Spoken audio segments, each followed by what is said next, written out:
Fala galera, esse é mais um programa Papo Talento. Se inscreva, dê o seu joinha no canal, bata o sino pequenino, você é a pessoa mais importante pra gente. E aqui estamos com Fernandinha, tudo bom, Fê? Tudo bem. E você Oi. sente aí a ausência, claro, de Cíntia Carlizotti, que continua com Donald Trump e nos Estados Unidos e não está nem aí pra gente. Está lá passeando em Nova York, levando os nossos talentos, mas nós estamos aí, brincadeiras à parte, desejando muita sorte a toda a equipe, a toda a gestão internacional. Muitas coisas estão acontecendo lá nos Estados Unidos. Inclusive, parabéns, Luana Nock, que acaba de ganhar uma bolsa da New York Academy para 2 anos.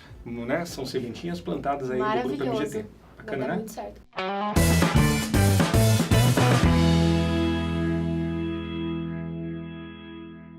Seja bem-vindo novamente ao nosso bate-papo. Uma alegria estar aqui com vocês. Igualmente. E essa vida artística que é a nossa paixão. Meu pai, que trabalhava dentro dessa área de ator, o Silvio falou um pouco da vida dele, como ator, e a gente aí agora faz a gestão dessas crianças e adolescentes que sonham com essa vida de ator e de atriz. E hoje o bate-papo é monólogo. Como é importante ter um bom monólogo. Eu escrevo no meu livro Você Também Pode Brilhar, tem uma parte sobre monólogo. Dentro de tudo que eu pesquisei, o quanto muitas vezes os atores eles fazem monólogos equivocados.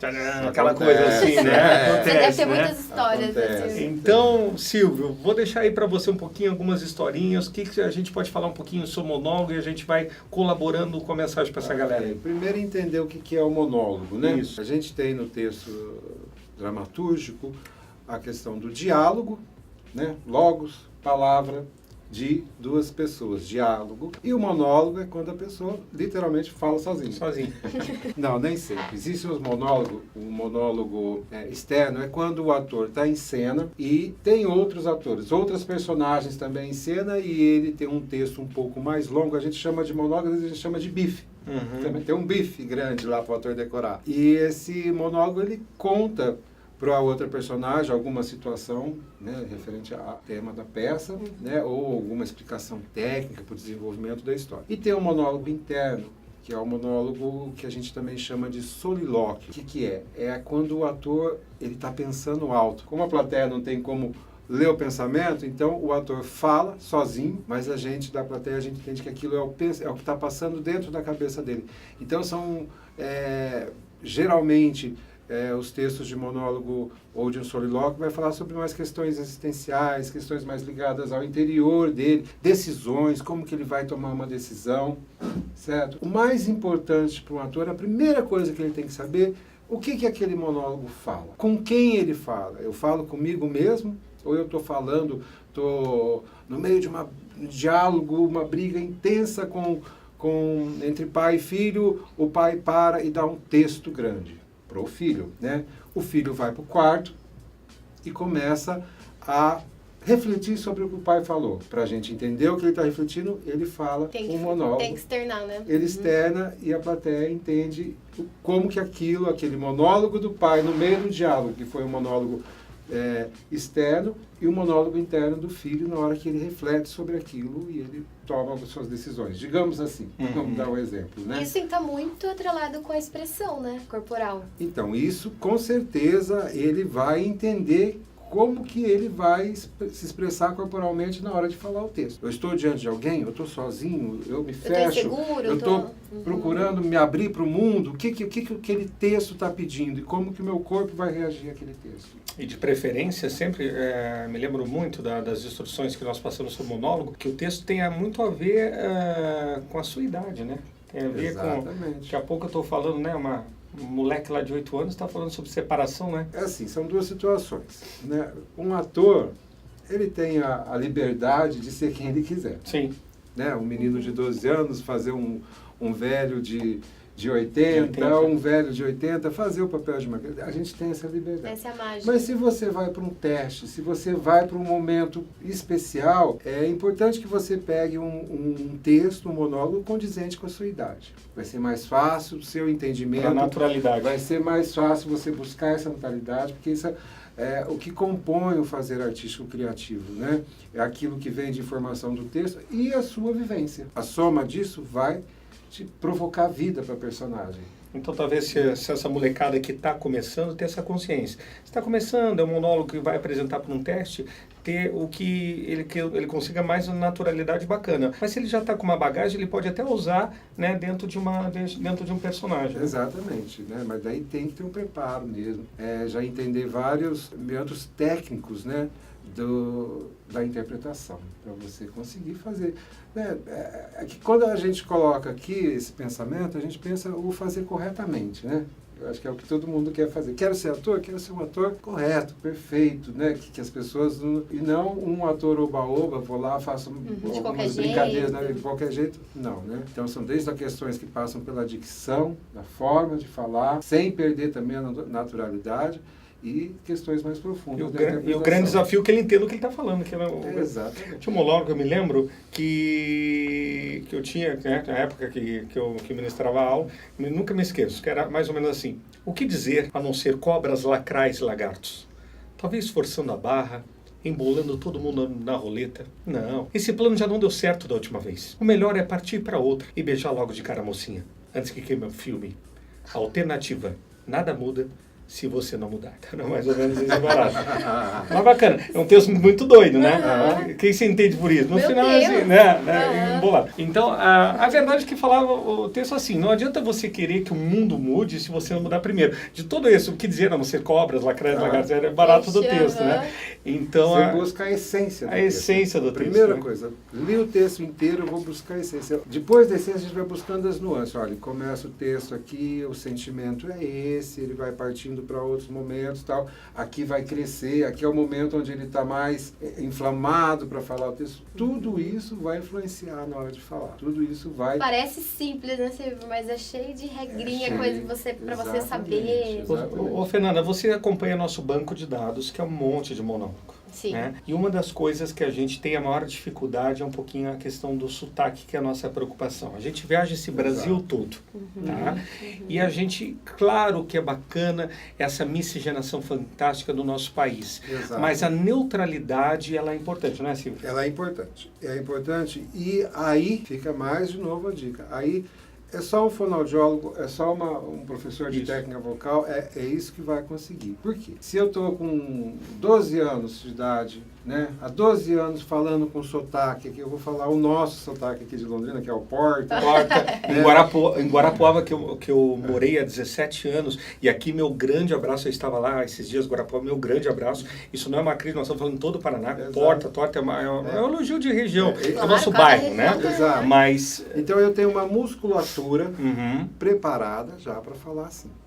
Se eu preciso neutralizar, então eu preciso de exercícios que preparem a minha musculatura para eu conseguir falar com naturalidade, né? Então a gente pode perceber, por exemplo, a gente tem a questão de vibrar a língua, né?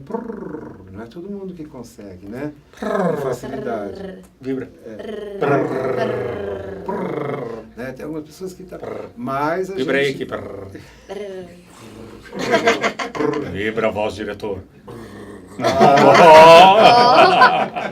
Se a pessoa não consegue, então alguns sons de R, por exemplo, vai ser mais difícil para ela. Então é só o treinamento, e é um treinamento muscular, de exercício facial, de exercício que vai te preparar, e aí você vai com certeza conseguir ter um sotaque mais limpo. E por que o sotaque mais limpo? Porque você, em alguns momentos, precisa ter um sotaque neutro em cena. Até para um teste, né? Senão pode Para prejudicar. um teste, para um espetáculo, né? Nada impede que a pessoa tenha um sotaque forte. A gente conhece vários atores, né? Por exemplo, a Vera Holtz tem um sotaque, né, bastante forte. Sim, né? Marca, mas né? ela tem outros momentos, né? Mas também já vi ela atuando sem o sotaque. Mas quantos anos, para neutralizar um sotaque, a gente conseguiu uns 4 aninhos aí, né, de dedicação fono, hein? Não? Eu acho que com menos tempo, se a pessoa for dedicada. Dedicada? Né? Depende da idade, né? As crianças. Silvio, tempo de monólogo. Pode-se pensar o seguinte, a gente tem espetáculos inteiros, que é monólogo. Tá. Né? Mas dentro dessa linha de teste, assim. Linha de teste, eu acho que com 2 minutos no máximo. 2 no máximo. A gente não cansar o diretor. Isso, a gente já consegue ter uma ideia. Aí, galera, né? Vai fazer lá em 30 minutos, senão o diretor tá lá. Exatamente. Ou dormindo, o cara não consegue. Não E o risco de errar é menor também, né? Menor, 2 minutos do que em 30. Silvio, e algumas técnicas, assim, que nem você falou de procurar um técnico vocal, eles falam muito dessa questão de respeitar a respiração, pausar o texto, respeitar as pontuações, tudo isso eu acho muito importante, né? Isso parte da leitura, viu? Isso parte da leitura. Estudo, mais uma vez, né? Estudo. O hábito de ler Dá ritmo, né? dá ritmo, né? Ler em voz alta em casa, ler sozinho, leitura hábito, é um hábito. hábito. Hábito de leitura vai te facilitar muito na hora de você interpretar um texto, na hora de você falar um texto. Como o Marcelo falou, a gente recebe bastante material, né? E a gente nota que, assim, a questão até da criança, do participante, tá inseguro, a voz sai fraca, tremida. Isso. Então, tudo isso, de repente, com uma técnica, né? Com algumas Exato. aulas, já pode ajudar. Então, eu falo assim, e você aprender a técnica, eu vi lá como que faz, eu li. Uhum. Tá bom, você sabe como é que respira, mas o importante é isso estar orgânico.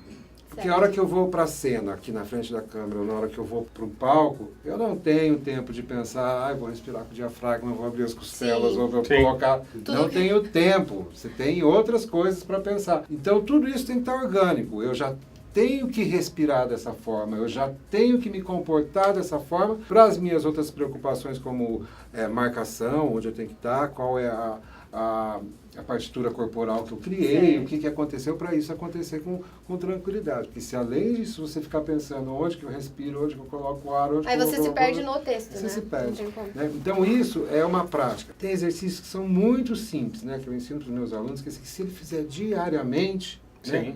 ele vai com facilidade resolver algumas questões de sotaque, ou outros problemas de dicção que às vezes não são tão aparentes quanto o sotaque, né? Por exemplo, o excesso de S no final das Certo. frases, né? Para microfone isso é um horror, né? Então são vários exercícios. Eu sempre falo assim, se fizer todo dia ajuda? Claro, né? Se eu colocar uma torneira pingando um pinguinho por dia, ela vai demorar um tempão para encher aquele vaso, né? Se eu abrir a torneira e todo momento está vazando água ali, vai encher logo. Então, se eu fizer os exercícios com mais a miúde, mais rapidamente, todos os dias, eu vou desenvolver Se mais observar as muletas, eu tenho uma muletinha que eu uso direto, tô vendo, mestre. A muletinha, o né, eu uso muito né, tá. Exato. Então, cuidado das muletinhas, se bom. observar, tá bom? Eu falo isso. Né? Ah, Eu falo, tá bom? Ah. Eu sempre termino uma conversa, tá bom? Se fechando aqui, até tá muito legal, nós vamos longe Umas aqui. dicas muito... Mas dentro desse monólogo para teste, o figurino mais básico possível, para não Mais chamar atenção básico sobre si.